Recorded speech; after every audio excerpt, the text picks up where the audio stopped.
Hi, this is Wayne with Bassador Woodworking.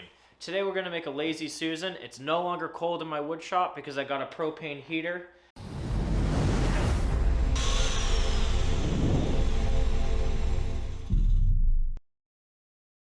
So I'm kind of sick of plywood cups for the time being. I still have a few blanks to make my way through and I have to do the 2x4 ones, but we're going to take a break from that for a couple of videos and we're going to do some other things that are on my list of requested projects.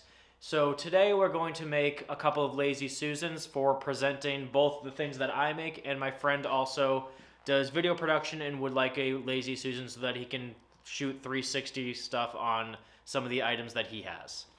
Like most other projects in the shop lately, this is going to be made completely from scrap material.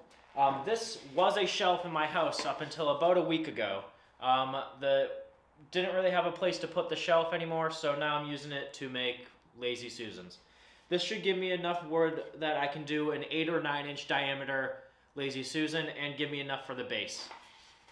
We'll begin by cross-cutting the shelf down to 9 inches on the radial arm saw. It's about 11 inches wide, which is perfect.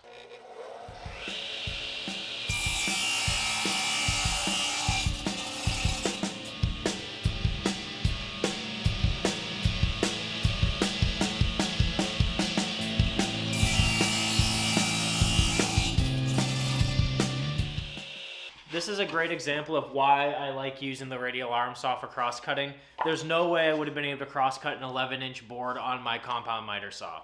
Yeah, they have some sliding miter saws that can do it, but I don't have one. I have this, so I use it. We're going to use the bandsaw to cut the circles. So I have my extended table on the bandsaw. We're going to take from the edge of the blade and measure out 4.5 inches and put a tack. We'll then have to drill a small pilot hole in each board exactly in the center. That will then allow us to spin the board and make a perfect circle on the bandsaw.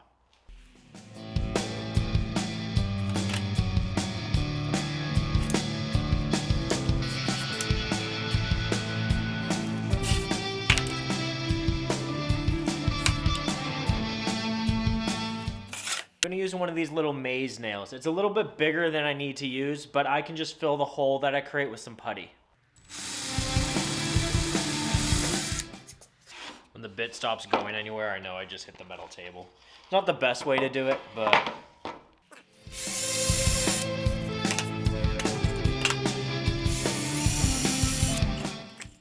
These nails have a little bit of a head on them, so I'm going to just knock that off with a pair of pliers. And always look away.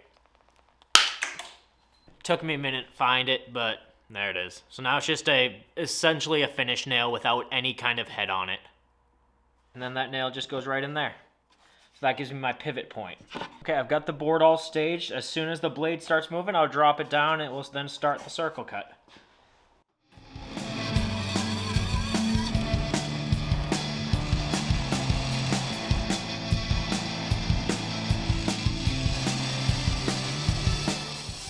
Okay, so we just had a little bit of an issue with the bandsaw where it kept just bogging down, and there's no reason it should be bogging down cutting through 3/4 inch plywood.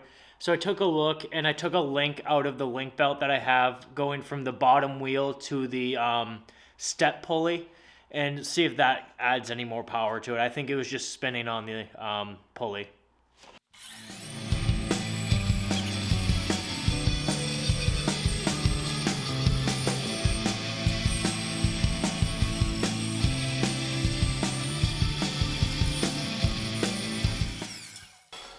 Much better, night and day. Okay, that's one down, one more to go. It should go a lot easier in the second one. I won't have to fuss with the bandsaw like I did on the first one. So, let's do it.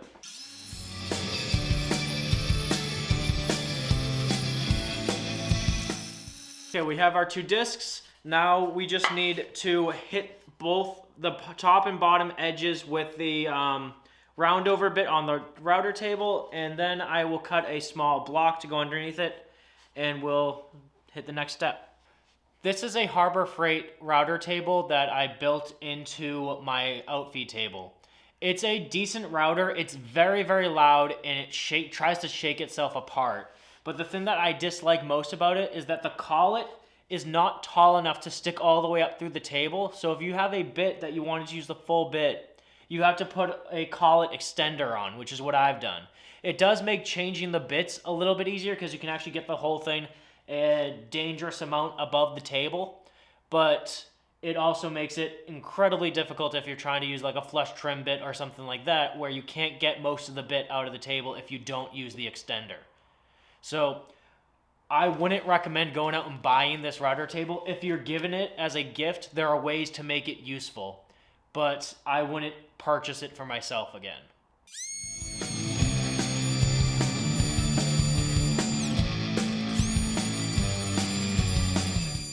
So it's only been about a second for you, but it's been about 40 minutes for me. I went in and had dinner and stuff. So now I'm back out. Got the shop all warmed back up. That little heater is amazing.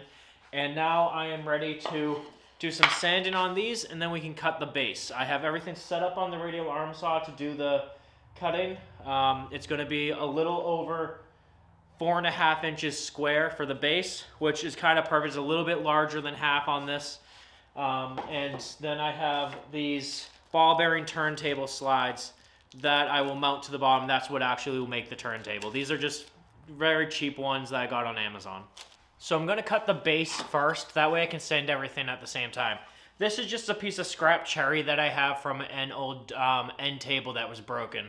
So it's just any piece of scrap wood. No one's ever going to see it. It's on the very bottom of the Lazy Susan. So this is fine. Even though it has little notches in it, it won't make any difference.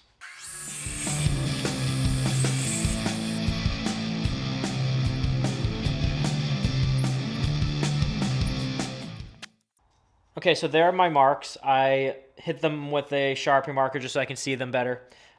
These 4 will mount the base to the turntable. This hole will be the access hole for mounting the turntable to the top.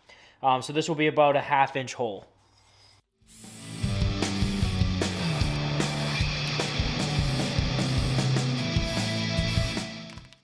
All right, so I have a 7/8 Forstner bit chucked into the drill press. It will give me more than enough room so that I can access the screws from underneath.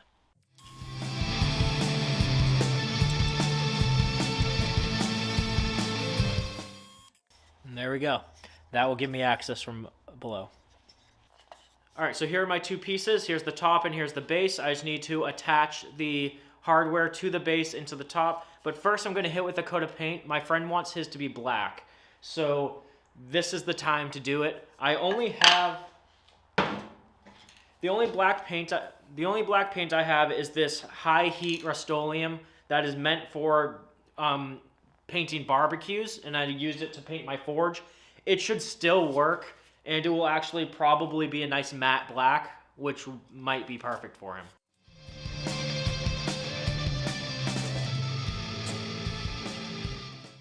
For my Lazy Susan, I'm just going to use a couple of coats of water-based polyurethane.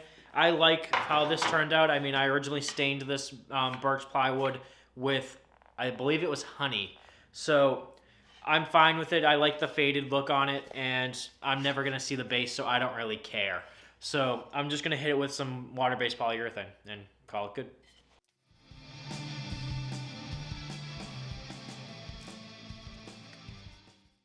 I've marked where on the top the base will be mounting.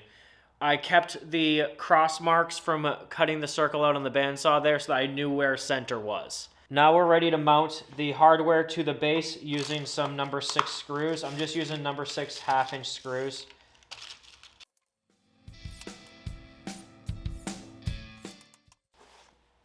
And that's mounted. And now you'll see where how my hole allows me to mount the top to the base.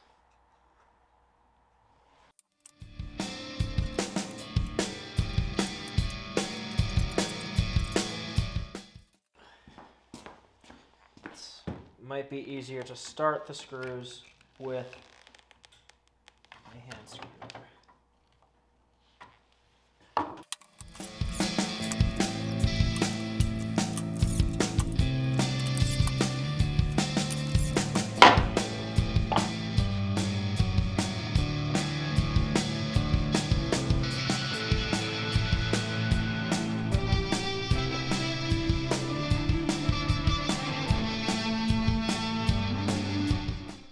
Okay, that's one down.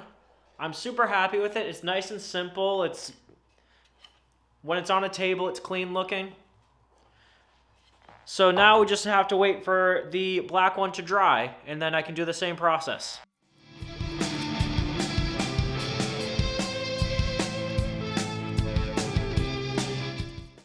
Okay, number 2 is done. I actually kind of like the black. I'm gonna hit it with another coat, and then we're gonna hit it with some clear sealer because I don't want this paint rubbing off. I've never used the high heat paint on wood, so I don't know how it reacts over time. And there it is.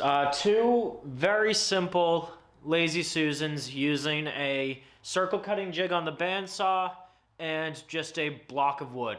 Thank you for watching. Make sure you like, comment, and subscribe to keep up to date with new projects as they are released. And until next time.